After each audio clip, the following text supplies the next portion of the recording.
42% marks आए आपकी बेटी के। अगर ऐसा ही रहा तो नेक्स्ट ईयर फेल भी हो सकती है ये। फेल क्यों होगी? क्योंकि आप लोग ध्यान नहीं देते हो उस पर। मैडम, आपका जो भी बुटीक का काम है उस पर से ध्यान हटाइए और अपनी बेटी पर ध्यान दीजिए।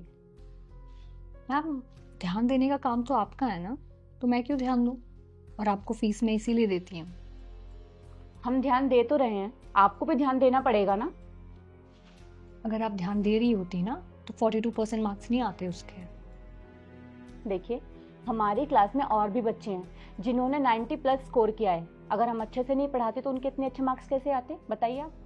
वाह मैडम, अगर बच्चे के कम मार्क्स आ रहे हैं या बच्चा फेल हो रहा है तो पेरेंट्स को ब्लेम कर दो। पेरेंट्स की गलती है, वो ध्यान नहीं दे रहे। और अगर बच्चा 90 प्लस स्कोर कर रहा है तो स्कूल की मेहनत है।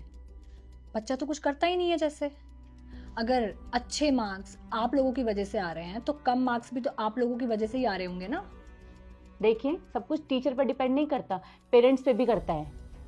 क्या डिपेंड करता है पेरेंट्स पे? जाओ बच्चों, 7 घंटे स्कूल में पढ़कर आओ, फिर ट्यूशन में पढ़ो, फिर हम तुम्हें घर पे भी पढ़ाएंगे। तुम्हें पढ़ा पढ़ा के तुम्हें पढ़ने की मशीन बना देंगे।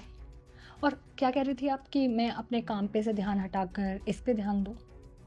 मैम, मैं जो अपना काम करती हूँ उससे पैसा कमाकर आप लोगों के स्कूल की साल भर की 2 लाख रुपए फीस भरती हूँ। और मेरे हस्बैंड जो पैसा कमाते हैं उससे हमारा घर चलता है, रेंट जाता है और बाकी के खर्चे हम पूरे करते हैं।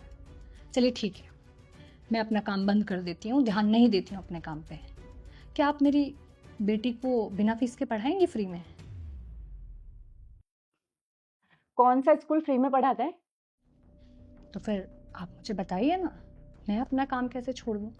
मैं जो पैसा कमाती हूँ, आप लोगों की स्कूल की फ़ीस भरती हूँ, उससे आप लोगों को सैलरी मिलती है। तो ये तो आपका काम हुआ ना कि आप इस पर ध्यान देंगी।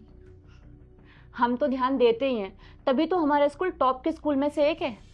टॉप के स्कूल में से एक है, तो फिर मेरी बेटी ने टॉप क्यों नहीं किया है मैडम? जो बच्चे टॉपर हैं, 90 प्लस स्कोर कर रहे हैं, वो तो पास हो ही जाएंगे, क्योंकि वो तो ऑलरेडी इंटेलिजेंट है।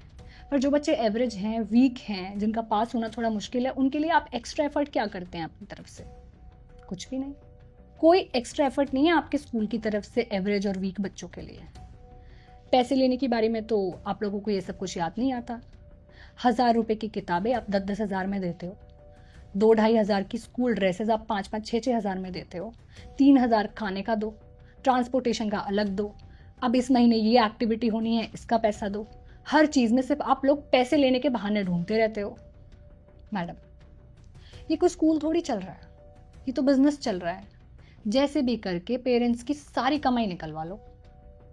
और मैडम जी, अगर स्टूडेंट के कम मार्क्स आते हैं ना तो उसमें टीचर की गलती है, क्योंकि वो गुरु है और गुरु को खुद पे शर्म आनी चाहिए कि मेरा शिष्य पीछे कैसे रह गया, ना कि पेरेंट्स को बुलाकर उन्हें ब्लेम करना चाहिए। और मैडम जी, अगली बार अगर इसके मार्क्स कम आए ना तो आप मुझसे नहीं पूछेंगी कि इसके मार्क्स कम क्यों आए हैं। मैं आपसे आकर पूछूंगी कि इसके मार्क्स इतने कम क्यों और कैसे आए हैं। आप लोग अगर हर बात पे पैसे लेने पर ध्यान ना देकर थोड़ा बच्चों की पढ़ाई पर भी ध्यान दे देंगे तो बच्चों का भला हो जाएगा ना, और पेरेंट्स का भी। वरना अगर मेरी तरह पेरेंट्स ने यहाँ आकर आपसे इसी तरह से सवाल करने शुरू कर दिए ना, आपके पास कोई जवाब नहीं होगा और ना ही फिर आपका स्कूल टॉप के स्कूल्स में रहेगा। चलती हूँ, नमस्ते। चलो बेटा।